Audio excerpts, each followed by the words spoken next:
지원 동기는 열심히 쓰면 안 돼요. 그것 때문에 떨어집니다. 왜 지원 동기를 완벽하게 쓰면 안 될까요? 시간이 오래 걸려요. 맞아요. 그렇지. 면접에서도 말해야 되니까 맞아요. 대기업이 뭐 지원 동기가 대단히 다를 게 있나요? 그냥 1등이니까 지원하는 거지. 뭐 삼성전자 지원하는데 뭐 무슨 이유가 있나요? 근데 모두가 다 그렇기 때문에 그 안에서 뭔가 차별점을 둬야 되는 거야. 뭐 차별점이 지원 동기에서 둘 수 있을까? 저는 어려울 것 같은데. 지원 동기가 대단한 지원 동기가 있을까요? 그래서 제가 오늘 여러분에게 딱 정리를 먼저 해드리고 싶어. 지원 동기가 여러분의 앞길을 가로막습니다. 열심히 써서 떨어지는 게 아니라요. 정확하게 잘 쓰려다가 속도가 느려지고요. 속도가 느려져서 지원의 개수가 줄어들기 때문에 합격률이 떨어진다는 거. 많이 쓰고 많이 제출할수록 합격률이 올라갑니다. 서류에서는요. 물론 취업 포트폴리오라는 원칙을 지켰다는 대전제예요. 쓰면 쓸수록 피드백도 하죠. 정리하면서 아 이렇게 쓰면 안 되는구나. 저렇게 쓰면 안 되겠구나. 이러면서 맞추다 보니까 많이 지원하면 합격률이 올라가요. 근데 지원 동기가 우리를 힘들게 하거든. 까다로워. 그러니까 지원 동기를 주저주저 하다가 결국은 지원의 타이밍을 놓치고 포기해버려. 그렇게 해갖고 합격률이 안 올라가요. 제가 대충 쓰라고 하는 두 번째 이유는 뭐냐면 면접관이 어차피 잘 안 봅니다. 상대적으로 비중이 낮다는 거야.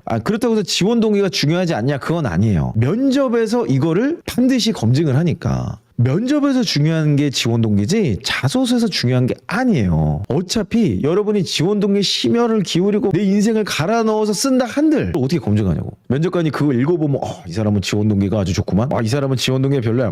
불합격이야. 뭐 이럴 것 같아요? 아니라니까. 그 수십만 명이 지원을 하는데 그 지원 동기를 읽는 면접관들은 무슨 생각을 할까요? 지원 동기 가지고 서류 합격을 결정할 것 같아요? 이렇게 물어보면 당연히 그 회사 인사팀 한다고 하겠지. 그러면 비중으로 치면 몇 프로나 될까요? 이렇게 물어보면 전혀 다른 얘기가 나와요. 그리고 지원 동기라는 건요. 중요하지 중요해. 면접에서. 그러니까 자소서에서 내가 아무리 난리를 쳐봤자 어차피 검증할 수가 없어요. 그리고 지원 동기 핵심 포인트는 뭐냐면 평가 포인트는 진정성이에요. 진정성. 조금 더 본질적으로 가볼게요. 여러분은 그 회사에 진짜 지원하는 이유가 있으신가요? 돈 버는 거 빼고 그거 됐어. 그리고 만약에 대기업을 쓴다 그러면 그 회사 1등이고 대기업인 거 말고 그것 때문에 쓴 지원 동기는 100% 떨어집니다. 100%까지는 아니겠다. 90% 떨어져. 배우고 성장하고 싶어서요? 어떻게? 프로세스 때문에 어떤 프로세스? 설명할 수 있어야 돼요. 여러분이 지원 동기에 대한 진정성 있는 답변을 하려면 지금 얘기하는 거에 디테일을 설명할 수 있어야 돼요. 그 회사의 어떤 프로세스 때문에. 지원 동기 작성을 대충 해도 되는 이유는 어차피 이것에 대한 검증은 면접에서 심층적으로 합니다. 그러면 자소서에서는 기본적으로 너무 성의 없거나 너무 생뚱맞은 소리만 안 하면 되고요. 면접 때 나를 어필할 수 있는 것으로 분량을 채우면 그만인 거예요. 그게 베스트인 거야. 그래서 두 가지만 쓰면 된다라고 그냥 정해드린 거예요. 이거 이외에 쓰지 마라. 이거 이외에 간절함 지원 동기에서 어차피 어필 안 돼요. 자소서에서 지원 동기를 너무 잘 쓰려고 하는 시도 자체가 제가 보기에는 낭비라는 거예요. 그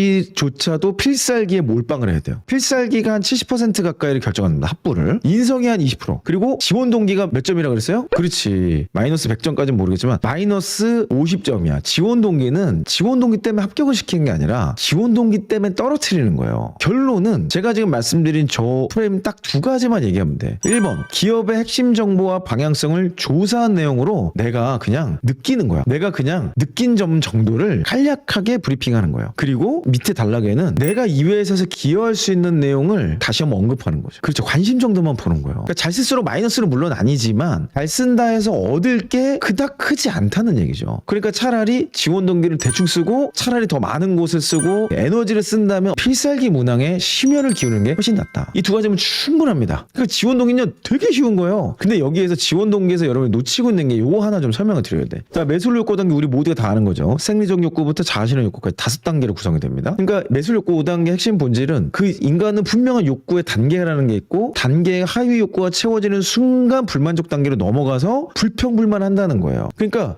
제가 급여 수준 자체가 또는 복지제도 자체가 지원 동기가 돼서는 안 된다는 건 뭐냐면 금방 불만족 단계로 들어가기 때문에 제가 보기에는 4, 5번이 맞아요. 4, 5번에서 지원 동기를 찾는 게 제일 좋습니다. 근데 그게 어렵잖아. 아니 그 회사의 성장 기회가 얼마나 있는지 솔직히 좀 알기 어렵거든. 그래서 제가 현직자 인터뷰 하라고 하는 거예요. 근데 자소서 단계에서 현직자 인터뷰까지 할 필요는 없고요. 외부에 노출된 내용 중심으로 하면 돼. 그게 뭐야? 그 회사의 핵심 가치, 그 회사의 비전, 그 회사가 발표하고 있는 기술, 그 회사가 앞으로 투자하겠다는 한 사업, 그 회사가 이룩한 성과 이런 거 어디서 볼 수 있어요? 신문 보면 다 나와요. 경제신문 스크랩을 꾸준히 한 사람은요. 지원 동기하는 거 10초면 끝나. 10초면. 사용자 경험을 수익으로 전환하는 구조로 2030 점유율 1위를 차지하는데 기여하겠다. 싶다. 앞에 있는 건 내 경험, 뒤에 있는 건 그 회사의 어떤 내용들. 처음 자체를 시작하게 되면서 오늘의 집에 도움을 많이 받게 됐습니다. 이거 뭐예요? 계기죠. 버킷플레이스는 2030 자체를 시작한 사회촌을 위해 공간을 채우고 있는 과정, 함께하는 기업에 대한 인식을 정확하게 적고 있죠. 특별히 온라인 집들이라는 컨셉을 통해서 다양한 사람들의 아름다운 집을 사진으로 보여주고 구체적인 서비스 명이 나오죠. 필요한 가구와 소품을 쉽게 소싱할 수 있는 컨텐츠, 커머스 커뮤니티 모델을 그대로 구현한 점이 인상적이었습니다. 내가 어디에 깊은 감동을 받았는지 감정을 표현했습니다. 이를 통해 국내 점유율 1위 누적거래에 의해 구체적인 지표가 있죠. 여기서 그치지 않고 최근에는 뭐 등등등등. 어때요? 지원 동기가? 그냥 그 회사 얘기만 잔뜩 있어요. 자소서에서는 지원 동기에 여러분이 담으면 되는 내용이 뭐냐면, 나 니네 회사 잘 알고 있고 원래 관심 가졌고 나 진짜야. 나 진짜 니네 회사 가고 싶어. 요것만 전달하면 돼요.